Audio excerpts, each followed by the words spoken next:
I will discuss about the senescence. So what is senescence?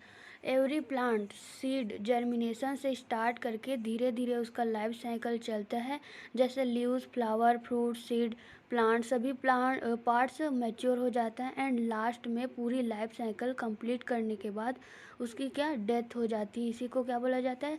Senescence बोला जाता है। Senescence means life cycle complete होने के बाद धीरे धीरे उसकी डेथ हो जाना, प्लांट की डेथ हो जाना ही सेनेसेंस कहलाता है। फ्रूट राइपेनिंग की प्रोसेस को सेनेसेंस नहीं माना जाता है, क्योंकि प्लांट्स में यह स्पेशल टाइप का काम करने के लिए ही फिजियोलॉजिकल चेंजेस एंड रिएक्शन होता है। लिव सेनेसेंस और फ्रूट राइपेनिंग दोनों अलग अलग होता है। देन अब देखते हैं हम लोग types of senescence. Different different scientist ने सेनेसेंस को डिफरेंट डिफरेंट टाइप से डिफाइन किए हैं। लियोपोल्ड ने 1961 में चार पार्ट्स में डिवाइड किए हैं सेनेसेंस को। पहला overall senescence, second tap senescence, top senescence, third deciduous senescence, fourth progressive senescence. अब ओवरऑल सेनेसेंस क्या होता है? प्लांट के पूरी पार्ट्स के ख़राब होने के बाद जब प्लांट्स की डेथ हो जाती है तो उसको क्या बोला जाता है? ओवरऑल सेनेसेंस बोला जाता है। सेकंड है टॉप सेनेसेंस। प्लांट्स के अपर पार्ट सबसे पहले ख़राब होता है या सूख कर उसकी डेथ हो जाती है तो इसको टॉप सेनेसेंस बोला जाता है। एग्जाम्पल, मेज में हमेशा प्लांट के सबसे अपर पार्ट ख़राब हो जाता है, धीरे धीरे नीचे की ओर ख़राब होता है और लास्ट में एपिकल से वेसल पार्ट तक ख़राब हो जाता है, इसको टॉप सेनेसेंस बोला जाता है।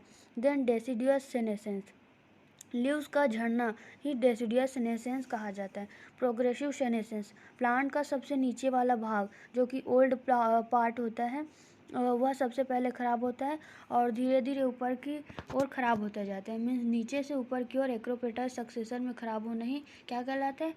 प्रोग्रेसिव सेनेसेंस कहलाता है। ये ओवरऑल सेनेसेंस फर्स्ट है, सेकेंड जो डायग्राम है वो टॉप सेनेसेंस का, third deciduous senescence, fourth progressive senescence. Different senescence pattern in plant dying parts are unseeded. Then according to Nooden 1988, Nooden एक साइंटिस्ट थे जिसने 3 भागों में सेनेसेंस को बांटा।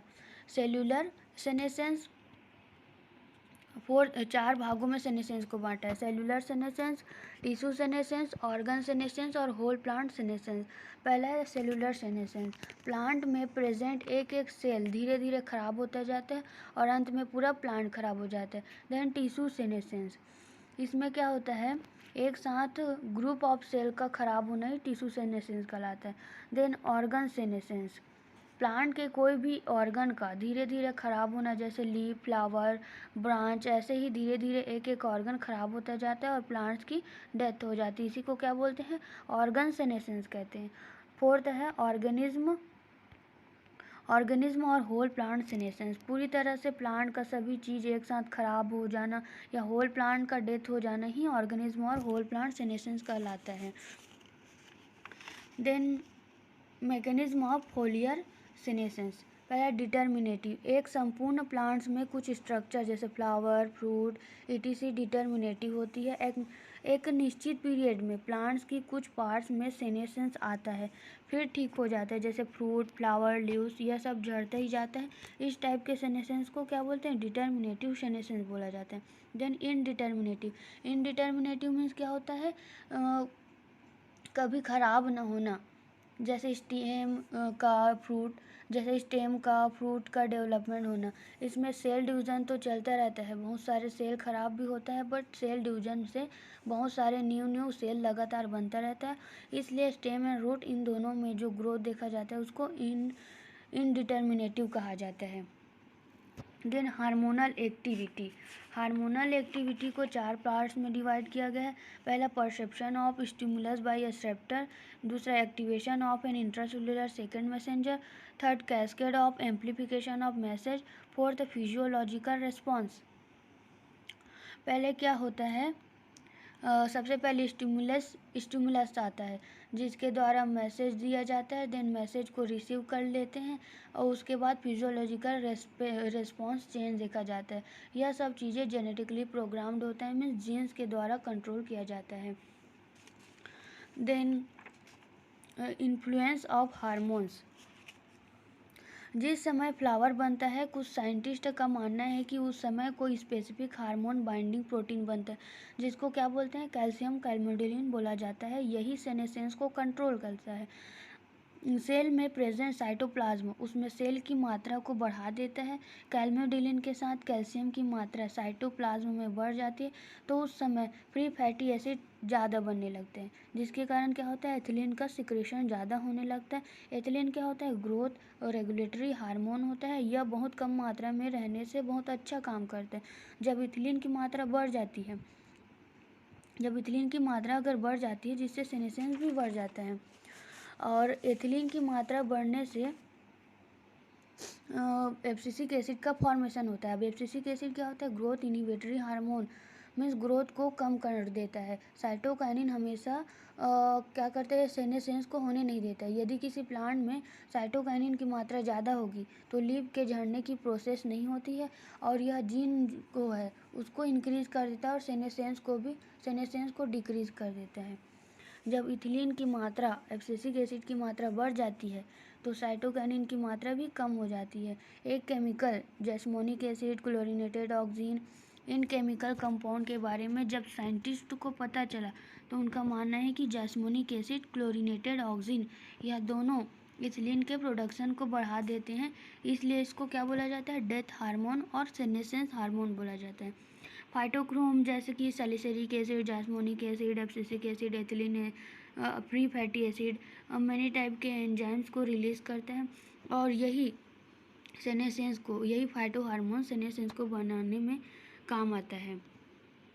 Factors affecting senescence. Factor affecting senescence में पहला क्या है, टेम्परेचर। पहला देखते हैं टेम्परेचर। 25 से 37 डिग्री सेंटीग्रेड टेम्परेचर प्लांट के ग्रोथ एंड डेवलपमेंट के लिए सबसे अच्छा होता है। यदि टेम्परेचर सबसे ज़्यादा बढ़ जाता है तो इथिलीन प्रोडक्शन इंक्रीज हो जाता है, जिसके कारण सेनेसेंस भी बढ़ जाता है। वाटर रिलेशन, सेकेंड है वाटर रिलेशन। जब प्लांट्स में वाटर की कमी होती है तो उसके कारण क्या होता है, सेनेसेंस इंक्रीज हो जाता है। थर्ड है नाइट्रोजन मेटाबॉलिज्म। सेनेसेंस में प्रोटीन की मात्रा कम देखी जाती है। अमोनिया कंसंट्रेशन भी इंक्रीज हो जाता है, और बहुत सारे अमीनो एसिड जैसे asparagine, glutamine, many amino acid की अमाउंट इंक्रीज हो जाती है। इस कारण सेनेसेंस भी जल्दी आती है। फोर्थ है कार्बोहाइड्रेट कंसंट्रेशन। कार्बोहाइड्रेट कंसंट्रेशन में देखते हैं कि सेनेसेंस के टाइम स्टार्च का हाइड्रोलाइसिस हो जाता है, जिसके कारण मोनोसोक्राइड की मात्रा क्या होती है, बढ़ जाती है, एंड रेस्पायरेशन का रेट जो होता है वो भी इंक्रीज हो जाती है। और जब कार्बोहाइड्रेट का अमाउंट कम रहता है तो भी सेनेसेंस इंक्रीज हो जाता है। देन है फाइटो हार्मोन। यदि साइटोकाइनिन इंक्रीज होने लगती है तो सेनेसेंस डिले हो जाती है। बहुत सारे प्लांट्स में साइटोकाइनिन्स पाया जाता है, जैसे कि मेज, भुट्टा, नारियल के पानी में भी पाया जाता है, एप्पल, टोमेटो एक्स्ट्रा।